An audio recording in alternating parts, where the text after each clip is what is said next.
everyone! Welcome back to our channel. Pass muna tayo sa mga visa na yan. Today, I've got something a little different for you. We all know naman that Australia is the land of stunning beaches, endless sunshine, friendly people, kangaroos. But what if I tell you there are also major downsides to living here? And these are not the usual stuff. So let's tackle today the 7 reasons why you should not move to Australia. Are you an introvert? Ayaw mo ba ng binabate? Number 1, kapag ikaw ay introvert, huwag ka nang pumunta ng Australia kasi lahat ng makakasalubong mo dito and lahat ng tao babatiin ka. And lahat talaga sila nakasmile. They are very courteous, ang mga Australians. So kung ikaw ay hindi palabate, mahiyain, ayaw mo bumate, ayaw mo nang pinapansin ka, introvert ka, huwag ka na pong pumunta dito sa Australia. Diba, sa Pilipinas, hindi naman tayo sanay na mga stranger, babatiin mo, kahit nga yung mga kakilala mo na batian nyo, ganyan lang. Tango-tango, diba? Diba? So, wag ka nang pumunta ng Australia kung ayaw mo nang binabate, kung gusto mo, kung hindi ka naman ganun ka-friendly.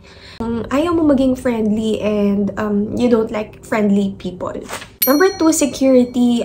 Actually, ang boring po talaga ng news dito. Makakatulog ka kasi sobrang baba ng crime rate. Dito magkaroon lang ng isang crime, balitang-balita na. Gusto mo lagi ng may gulo. Kung laki ka sa gulo, hindi ka sanay ng tahimik na lugar at mababang crime rate, huwag ka na mag-Australia. Number 3, clean environment. Dito sa Australia, sobrang linis talaga. And lahat ng tao, disiplinado.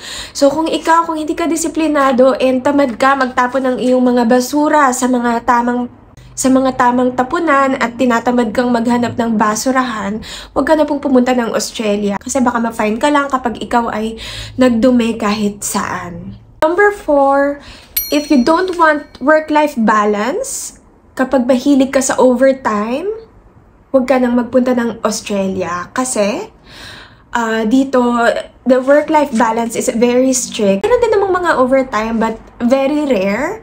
And pinaprioritize talaga nila ang family nila.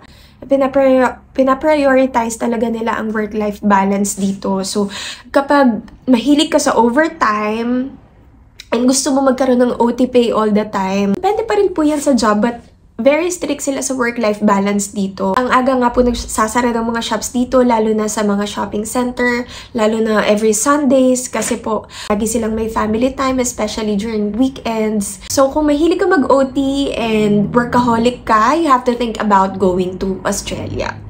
If you don't want too perfect weather, don't go to Australia kasi dito po meron tayong 4 seasons and the winter here is not too cold unlike other countries. It's not snowing here except sa mga mountains.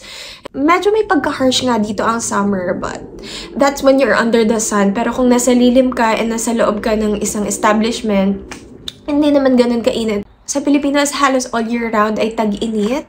So, kung sa ganyan ka sanay and ayaw mo mag-try sa malamig, ayan, huwag ka nang magpunta ng Australia. Kasi dito, ang daming seasons and hindi siya humid. Hindi katulad sa Pilipinas na lagi kang sweaty and naglalagkit. Number 6, napaka-relax ng lifestyle dito. Mga Australia, napakahilig nila sa nature, sa mga outdoor setting. So, kapag hindi mo hilig yung mga yan, kapag ikaw ay mahilig sa city life or if you want crowded places and hindi ka naman masyadong nature lover, huwag ka nang magpunta ng Australia kasi mabobore ka lang dito. Number 7, do not go to Australia if you're going to miss traffic. So, kapag ikaw yung taong maraming ginagawa during traffic times sa loob ng iyong vehicle, do not go to Australia kasi dito po, pag alis mo pa lang, nakarating ka na kagad dun sa destination mo. Kasi nga dito, wala pong ka-traffic, sobrang luwag ng mga kalsada. So, if nabobore ka sa mga ganyan, kung ayaw mo ng ganyang senaryo, kung mahilig ka sa crowded places, if gusto mo na mas marami kang taong nakikita, do not go to Australia. So, there you have it. That's actually the 7 sarcastic reasons why you should not move to Australia. But in all seriousness naman, hindi naman kami magtatagal dito if Australia is not an amazing place. So that's all for today. Thank you so much for watching our vlog. Don't forget to hit like and subscribe if you enjoyed this video. And if you have any questions about the life in Australia, just comment down below. Thank you so much. Bye!